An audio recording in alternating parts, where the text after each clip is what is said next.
galera, voltando, né, vou começar mais um bloco aqui. Agora nós vamos ver palavras que não são monossílabos. Na aula passada, nós vimos os monossílabos, tá? E vamos recordar rapidinho algumas coisas. Nós já falamos sobre o tu hoje. Bem, os monossílabos normalmente eles não são acentuados. Vão receber acento, né, chamado de acento diferencial, quando houver uma outra palavra com a mesma grafia, porém com sentido diferente. Hoje nós vamos ver palavras que não são monossílabas, mas ocorre às vezes a mesma coisa, tá? Tem a mesma grafia, porém sentido diferente. Vamos lá ver. O primeiro é a tá? Se você quiser colocar aí, anotar aí, a tradução é ainda. É uma conjunção. Pode ser substituído por hasta ahora, por até agora. A ideia do ainda, né, é até agora. Eu ainda não fiquei rico, então eu até agora não fiquei rico. Já para contrastar com a ideia do A1 sem acento, esse A1 sem acento, ele é um advérbio. Ele pode ser substituído por favor, cuidado para que não haja confusão. Esse aqui é até agora, tá? Esse aqui é até, também e inclusive. Até, também e inclusive. Exemplo. Alice aún está haciendo prueba. Ou seja, Alice hasta ahora, Alice até agora está fazendo prova. Ela ainda está fazendo prova. Exemplo 2. Eu comprei uma mochila, libros e aún um estuche nuevo. Eu comprei uma mochila, livros e até e também e inclusive um estojo novo, tá? Então, só o que eu peço para que vocês tenham muita atenção, tá? Hasta ahora, tá?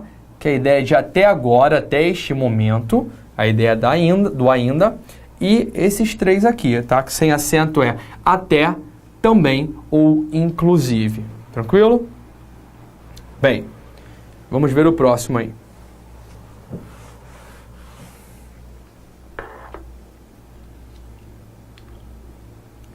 Nós temos aqui solo com acento e solo sem acento. Bem, solo com acento, ele é um advérbio que a ideia dele é igual a solamente, somente. Já o solo sem acento, ele é um adjetivo, tá? Bem, eu tinha muito problema para guardar esses dois aqui. Eu sempre confundia um com o outro. Até que eu consegui guardar, né, um macetinho para guardar isso aqui. Qual é? Você guarda um, o outro é o oposto, né? Não é o que você está guardando. Solo sem acento, tá? A ideia dele, a tradução é de sozinho, tá? Sozinho, sem companhia.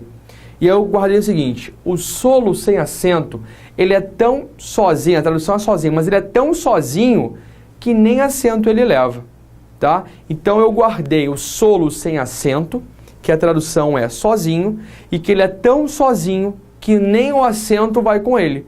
Então, guardando isso, eu sei que o solo com acento é igual a somente. Exemplo. Eles solo tienen 3 galletas para comer. Eles somente têm 3 biscoitos para comer, tá? É a primeira ideia aqui.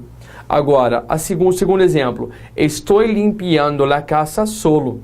Eu estou limpando a casa sozinho, sem a ajuda de ninguém. Ok? Então, sozinho e somente, tá? E agora, nós vamos ver os 4 porquês, tá?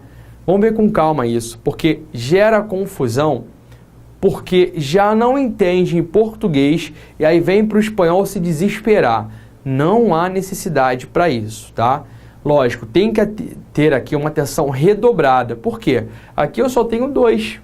No A1 lá também só tenho 2. Então, se não é um, é outro. Porque são 4, tá? Mas se nós prestarmos atenção, vamos guardar também. Bem, eu comecei pelo que eu gosto de chamar de par, né? Porque um completa o outro ali. Eu tenho porquê separado com acento. É um pronome interrogativo. E ele é utilizado em perguntas. Por que você está chorando? Por que você está aqui? E outros exemplos, tá? Vamos por exemplo aqui. Por que não fuiste a Madrid com tus primos? Então, por que separado com acento, ele é utilizado para fazer perguntas. Ele é um pronome interrogativo. Já o porquê junto e sem acento, e a gente pode ver que eles são como se fossem antônimos quase, né? Um é separado com acento, que é a pergunta, e o outro é junto sem acento. É uma conjunção usada em las respuestas, ou seja, esse pergunta, esse responde. Por que não tinha dinheiro para los pasajes, tá? Então, o porquê separado com acento perguntou, o porquê junto sem acento respondeu, tá ok? Então, esses para mim são os dois mais fáceis. Tem depois os outros dois, mas que a gente vai ver daqui a pouco, tá? Então, guarda um para pergunta, um para resposta, tá? E agora os outros dois, tá? Um pouquinho mais de atenção, tá? Porque não são tão simples assim, mas também não é bicho de 7 cabeças. Porque separado sem acento pode ser substituído por ele ou por la qual, por los ou por las quales, pelo qual, pela qual, pelos quais, pelas quais, tá? Então, porque separado sem acento eu posso substituir por pelo qual, pela qual, pelos quais ou pelas quais. Exemplo: nadie sabe a dificuldade porque passei. Ninguém sabe a dificuldade pela qual passei. Se tivesse no plural, ninguém sabe as dificuldades pelas quais passei. Tá? Então a ideia é essa. Se eu conseguir substituir na frase por pelo qual, pela qual, pelos quais ou pelas quais, é o porquê separado sem acento. Ok? E por último, é o porquê junto com acento. Ele pode ser substituído por el motivo ou la razón. Então, se na frase eu conseguir substituir por o motivo ou a razão, é o junto com acento. Queremos saber o porquê de tanta alegria. Queremos saber o motivo ou a razão de tanta alegria, tá? Duas coisas. Primeiro, esse aqui, às vezes ele vem no plural, tá? Ele vem, lembra o plural? Isso aqui é como se fosse um artigo, tá? Qual o plural de ele? Nós vimos na aula passada que é los, tá? E aí ele vem no plural, ele acompanha los porquês. Então, por exemplo, queremos saber os motivos ou as razões de tanta alegria, tá? E outra, não é em 100% das vezes. Porém, geralmente, tá? O porquê junto com acento, ele vem acompanhado do ele. Mas, não, mais vezes, o do los, tá? Você viu, se tiver no plural, o único que pode ir para o plural é o porquê junto com acento, tá? A ideia dos motivos ou das razões, tá? Exemplo, los porquês de eso todo, eu não sei. Os motivos ou as razões, os porquês disso tudo, eu não sei, eu desconheço, tá? Bem, vamos recapitular? Eu tenho porquê separado com acento para perguntas, tá? E anda junto, porquê junto sem acento, resposta. Porquê separado com acento, quando eu posso substituir por pelo qual, pela qual, pelos quais ou pelas quais. E o último, porquê junto com acento, quando eu consigo substituir por o motivo ou a razão. E normalmente, não é sempre, normalmente ele está acompanhado do ele, tá? Do artigo ele. Beleza? Próximo aí. Isso é legal. Isso aqui, normalmente os alunos acabam tendo confusão, né? Fazendo confusão, porque usam em português também erroneamente. Sabe aquele negócio que assim, você sabe às vezes até o certo, mas por todo mundo usar o errado, você acaba usando também. Ou às vezes até você desconhece de tanto usar o errado, desde pequeno você fala assim, enfim, tá? tener e haver. Esse tener aqui é o nosso verbo ter. Já o haver é o nosso haver com o sentido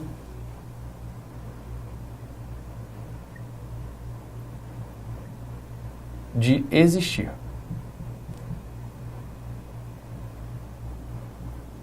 Tá? Então eu tenho tener, verbo ter, e o haver é o haver com o sentido de existir.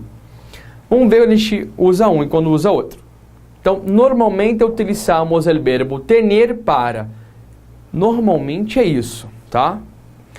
Decir la edad de alguien. Eu tenho 25 anos. Mi madre tiene 50 anos. Mi hermano tiene tantos anos, tá? Então, normalmente, eu uso o verbo tener para dizer a idade de alguém. Ou até pode ser de algo também.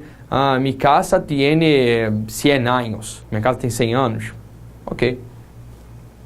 Para descrever a um objeto ou a uma persona, tá? Então, eu quero descrever alguém. Por exemplo, minha esposa tiene pelos castanhos. Minha esposa ela tem os cabelos castanhos. Minha irmã tiene los ojos verdes. Minha irmã tem os olhos verdes, tá? O objeto também. Mi coche tiene um color muito bonito. Meu carro tem uma cor muito bonita. Então, quando eu faço a descrição de um objeto ou de uma pessoa, eu uso o verbo tener. E expressar possessão. Normalmente é usado para isso, tá? O verbo ter, assim como em português, nós usamos para expressar, para indicar posse. Eu tenho um lápis, nós temos uma casa, eles têm tantos reais e alguma coisa assim, tá? Então, normalmente o verbo ter nós empregamos muito para indicar posse, tá ok? Vamos ver os exemplos. Minha abuela tiene 60 anos. Eu tenho ojos castanhos. Elas não tienen lápis de color. Aí você fala assim, pô, professor, mas eu não vi até hoje o verbo tener. Vou ter que procurar na internet? Fica tranquilo. Próxima página tem aqui o verbo tener pra gente, tá? Bem, então, recapitulando o verbo tener, para dizer a idade de alguém, para descrever um objeto ou uma pessoa, ou para expressar posse, ok? Exemplos aqui. Próxima página. Bem, o verbo tener é um verbo irregular, tá? Vamos lembrar rapidinho, lá da primeira aula, eu disse para vocês que o verbo para ser irregular, ele pode sofrer qualquer uma das três possibilidades, ou duas, ou três, tá? Até da classificação para o verbo ser irregular. Se eu acrescentar uma letra que não deveria ter, se eu retirar uma letra que deveria ter, ou trocar uma letra por outra, o verbo se torna irregular, tá? Então aqui eu tenho o verbo tener. Se ele fosse regular, tá? Já estou dizendo que não é, era só tirar a terminação ER e o que me sobrou aqui foi o radical. Bem, o radical em verbo regular, ele é repetido em todas as pessoas, ok? E eu junto aqui a desinência ou terminação dos verbos terminados em ER. No presente, vamos lembrar? É o, es, e, emos, eis e en. Bem, aqui, ok. Es, e. Emos, eis, en. Então, nós vimos que o problema da irregularidade desse verbo, ele não está na terminação, não está na desinência. Só pode estar, então, no radical. Então, eu sei que o meu radical é tem, T-E-N, e aí eu vou ver aqui, ó, tem, tá aqui? Tá. Mas repararam alguma coisa diferente? O verbo é constituído, né, ele conjugado, de radical mais desinência. Radical tem na primeira pessoa, mais desinência o, então seria eu teno, mas na verdade é eu tenho. Então eu tenho aqui, ó, a inclusão de uma letra que normalmente não deveria ter, ok? Aí aqui vem a troca de é para IE, tá? Desculpa, né? Aqui do radical, para IE. Então, eu tenho, tu tienes, ele tiene. Normalmente essa troca, ela não ocorre no nosotros e no vosotros, tá? Ele continua sendo como era normalmente, com é. Então, nosotros tenemos, vosotros tenéis, ellos tienen, tá? Então, essa troca aqui se deu na segunda pessoa do singular, na terceira pessoa do singular e na terceira pessoa do plural, ok? Pessoal, por favor, não se desesperem, tá? Revejam isso aí que eu expliquei, tá? É simples, não quero que você decore isso, quero só que você entenda. Não vai ser pedido para você conjugar o verbo tener, qualquer outro verbo lá na hora da prova. Primeiro que é de múltipla escolha. E segundo, é tudo questão de interpretação. Eu só estou explicando isso aqui porque vai que aparece, né, alguma coisa, questão de interpretação e falando sobre conjugação verbal irregular. Então, para que você tenha conhecimento, tá? Então, dá uma olhadinha para isso ficar na tua cabeça. Tranquilo? Bem, se o título dessa parte da aula é tener mais haver, então está faltando aí o verbo haver. Dá uma olhadinha nele aí. Você vai ver que ele é muito fácil. O verbo tener é um pouquinho difícil. O verbo tener você vai sorrir. El verbo haber se refiere à existência ou não de alguém ou algo. Então, ó, o verbo haber, que é o nosso haver, com o sentido de existir, se refere à existência ou não de alguém ou de algo, tá? Assim como em português. Verbo haber, forma impessoal, presente do indicativo, ai. O que é esse negócio de forma impessoal? Bem, forma impessoal é quando eu não tenho a conjugação característica dos verbos. Eu tenho um pro eu, um pro tu, pro ele, nosotros, vosotros e eles. Isso não existe. Quando a forma dele é impessoal, é uma forma só que se usa para todos. Tá, ok? Nesse caso aqui, no caso do verbo haber, nós vamos ter a forma ai, H-A-Y, tá? Então, não importa se é singular, se é plural, vai ser ai. Então, vamos ver aqui. Exemplos. Aqui não há nenhum professor. Ou seja, aqui não, qual é a ideia do verbo haber? Se refere a existência ou não. Então, aqui não existe nenhum professor. Em minha mochila há 3 livros e 2 quadernos. Na minha mochila há 3 livros e 2 cadernos. Nesta escola há um chico que é colombiano.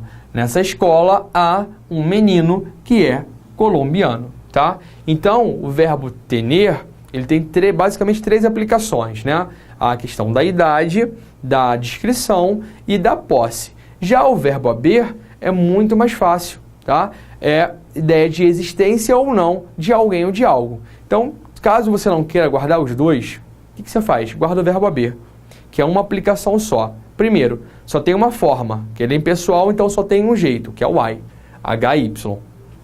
Depois, ele só tem a ideia de existência ou não de algo ou alguém. Então, você viu na frase, a ideia é de existência, verbo haber.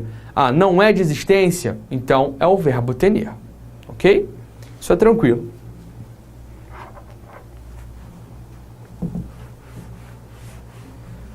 Terminado mais essa parte. Vamos agora dar um tempo um pouco de verbo, tá? Vamos respirar, relaxar, né? Vamos falar sobre hacia e hasta. De novo, tá? Em português, nós temos o nosso até e pronto. Em espanhol, não. Nós temos a aplicação do hasta e do hacia, que são usados em momentos diferentes, ok? Vamos ver os dois aqui. Hacia indica tempo e direção, sempre de forma aproximada. Pessoal, então sempre que não for uma coisa exata, tá? Uma coisa exata, eu vou usar hacia, tá? Exemplos. El cumpleaños de Juliana empezará hacia las 7. Primeiro aqui eu digo que ele indica tempo, não é isso? Então, ó, el cumpleaños de Juliana empezará hacia las 7. Ou seja, vai começar às 7 horas? Não. Vai começar por volta de, perto das 7 horas, tá? Então, ele está indicando tempo, mas de forma aproximada, tá? Não exata. Próximo, indicando direção. Ele, né? Lembra desse monossílabo aqui? Ele, pronome pessoal, ele, né? Dijo que iba hacia el centro de la ciudad. Então, ele disse que ia ao centro da cidade, né? Ou até a gente pode colocar aqui até o centro da cidade, mas o centro da cidade é muito grande. Aonde exatamente no centro da cidade? Qual a rua, qual o prédio, né? O próximo aqui? Não disse, tá? Então ele disse o quê? Aproximadamente. Ele não disse de forma categórica um local, um ponto específico exato. Ele não usou, ok? E já o hasta vai indicar término ou limite de tempo ou de movimento ou de espaço, tá? Já o hasta é uma coisa mais certeira. Ele vai indicar término, ou seja, fim, ou limite de tempo, tá? Vamos fazer um contraponto com esse exemplo aqui, que é assim, ó, mais ou menos por volta de, não. Ele vai indicar o término, o limite do tempo, tá? Ou de movimento ou espaço, tá? Eu trabalho hasta las 10 de la noche. Eu trabalho até as 10. 10 horas, bati meu cartão e até amanhã ou até a semana que vem. Eu não passo desse limite. Então, hasta, ele me dá este limite, tá? Esse interrompimento do tempo. Até.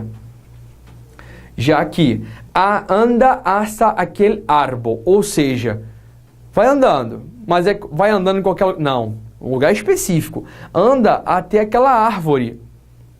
Tá? Você vai... Eu falo para você, ó, vira aí e vai andando. Tá, mas até onde? Vai até aquela árvore, um ponto específico. Tá? Eu não estou deixando você aí desnorteado e vai andando até eu falar para você parar. Fazendo um contraponto com a ideia do hacia, nesse exemplo aqui, hacia el centro de la ciudad. Eu não disse para você especificamente onde. Tá? Então, vou dar um exemplo aqui do Rio de Janeiro.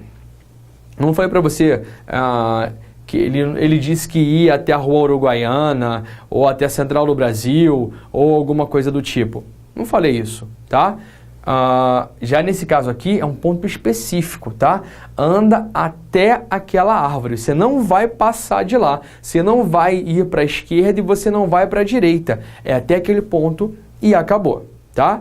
Então, para a gente fechar isso aqui, hacia, tempo e direção de maneira aproximada, tá? Não exata. E já o hasta indica terminação, né? Ou limite de tempo ou de movimento ou espaço, tá? Então, assim, você tem um limite para poder ir, tá? Seu espaço começa onde termina o meu e vice-versa, ok? Bem, acho que agora que nós já relaxamos, podemos voltar para verbo, né? Já deu para dar aquela... Não, tô brincando. Vamos descansar um pouquinho mais. Temos aqui pero e sino. Pessoal, muito simples, tá? Muito simples mesmo. Tem que prestar um pouco de atenção num pequeno detalhe. De resto, é muito tranquilo. Bem, usamos pero para unir, tá? Guarda isso. E contraponer dos ideias, tá? Então, eu uso pero para unir e contrapor ideias. La segunda, e aqui, galera, é o importante, ó. La segunda é sempre negativa. A segunda parte da oração sempre vai ser negativa. Você já vai entender, tá? Guarda. Unir e contrapor, tá? Pô, como assim unir e contrapor? Bem, normalmente vai vir uma parte da oração, vírgula, o pero e o restante. O pero tá sendo usado de conectivo, de conector, né? Entre uma parte e outra, tá? Mas as ideias vão ficar contrapostas, vão ser ideias opostas. Vamos ver o exemplo? Necessito eu comprar um coche nuevo. Pronto, isso aqui é uma necessidade minha. Então, teoricamente, se eu necessito comprar um carro novo, o que eu vou fazer? Eu vou lá e compro. Mas o pero da ideia de... o pero vai contrapor a ideia. Então, qual é a ideia que contrapõe que eu preciso comprar? É o que eu não vou comprar. Então, necessito comprar um coche nuevo, pero no tengo dinheiro. Tá? Então, aqui, ó, o pero, ele foi utilizado para unir as duas partes da oração. Ele contrapôs as duas ideias, tá? De um lado eu preciso, de um outro lado eu não posso, tá?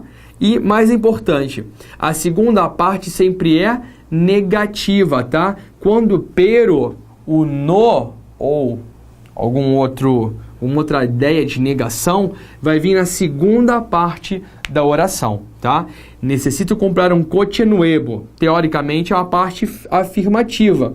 E aí depois a segunda, né, depois do pero, vai vir negativa. Pero no tengo dinheiro. Ok? Sino. Sino vai fazer um pouco diferente, tá?